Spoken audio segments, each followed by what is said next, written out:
Hi guys, welcome to Spray Shop Supplies' first product review video and tips. My name's Michael Teo and the cameraman's Ross McClooney, and we're going to try and help you guys out and just give you a bit more education on the latest technologies involved in Paint Stripper. What we're going to do is show you how fast one paint stripper works as opposed to another. This is our old technology. And this is a new technology. The CRS we used to bring in and work and have made here in Australia for the past however many years. This is our latest technology we've been running with now for the past possibly 2 years. And we found the difference between this product and this product, chalk and cheese. The whole idea of paint stripping, as you may know, is obviously to remove paint, but you want to remove it as quick as possible. You don't want to be having to put layers upon layers to try and remove your paint. Just a few tips before I proceed with the actual demonstration is to help you out. When you're paint stripping, let's say for example this door, what happens is a lot of the times people will go right to the edge of the door with the paint stripper, and the problem is you'll have seepage around the edges, and that could cause you grief later on because it's extra work that you have to prepare on the inside. What I recommend is you just run a bit of tape around the edge of your door. Doesn't have to be anything flash, and just wrap it around like that, and that does prevent the stripper from getting in underneath. Once the panel is stripped, then you can run a sander around the edges. It's easy to move and remove, and you don't have any problems later on with the inside of the door being damaged. The next little tip I have for you is it's best if you actually scratch up the panel that you're preparing to strip.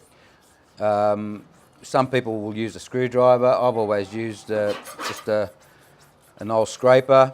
Some people will use some 24 grit grinding discs. Anything to just break up the surface and allow the penetration of the paint stripper. Otherwise it will just sit on the surface. It will work, but it will just take longer to actually penetrate. Now, the preparation's been done.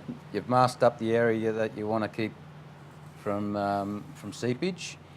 You've scratched the panel to allow absorption of the paint stripper.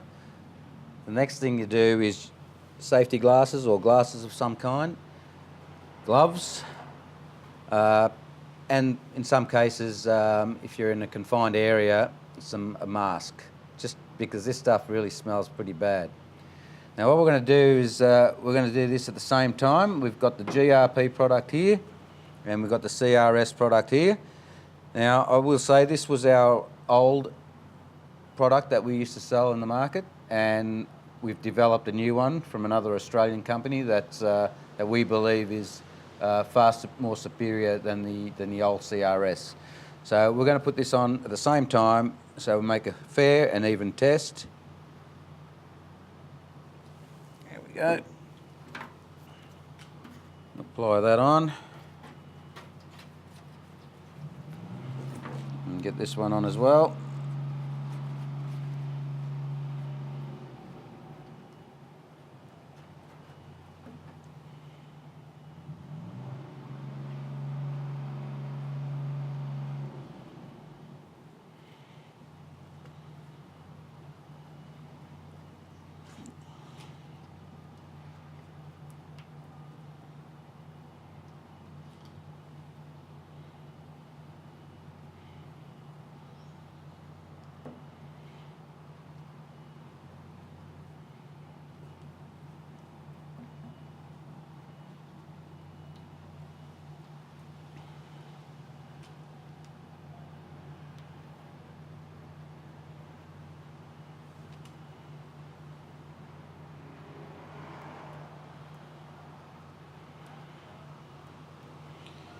I think I'm being pretty fair when I apply this at the same time like this, although it's very difficult to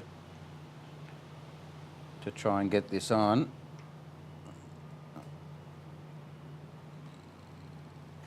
At the same time, I really need another person to do this, but I'll cope.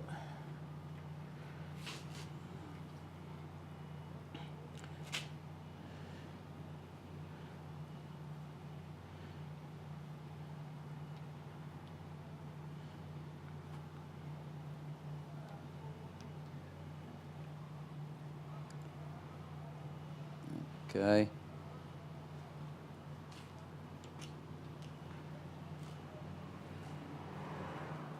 Now if you want to bring the camera over, Ross, you'll start seeing the difference straight away. You can see the GRP is already lifting the scratch area, whereas the CRS is still doing the job but nowhere near as fast. Okay, it's been about 2 minutes, sorry, about 1 minute since we've applied the paint stripper.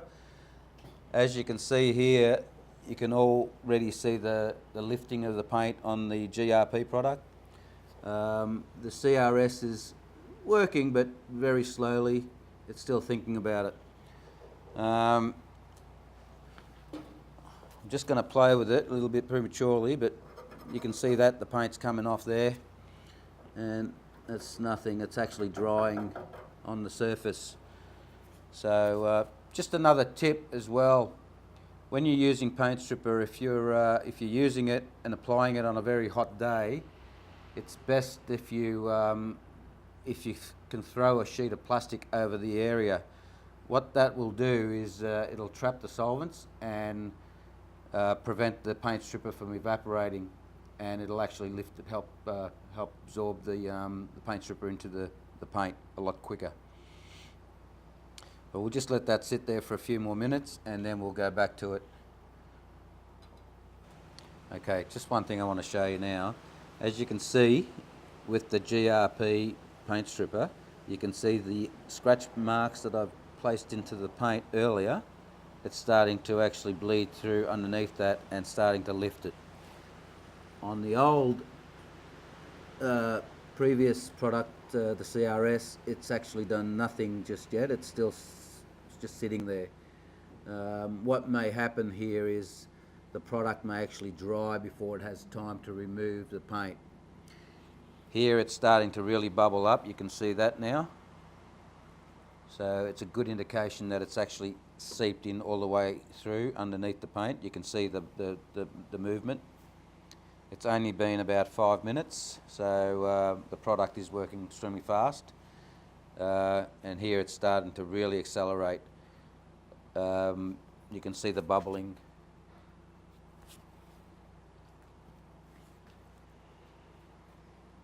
Okay, you can see the bubbling of the paint here.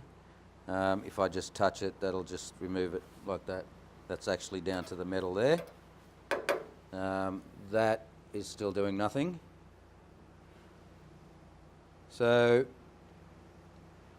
proof's in the pudding. The product's really working as it's supposed to.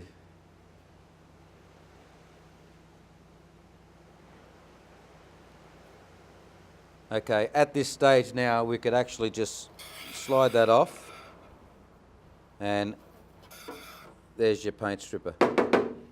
Now we'll go to the old CRS product, and as you can see, we still have paint. So what you would have to do there is apply the product again to try and get in underneath that surface. Whereas this one here it's done exactly what it's supposed to do. Just strip the paint. There you go. There you have it.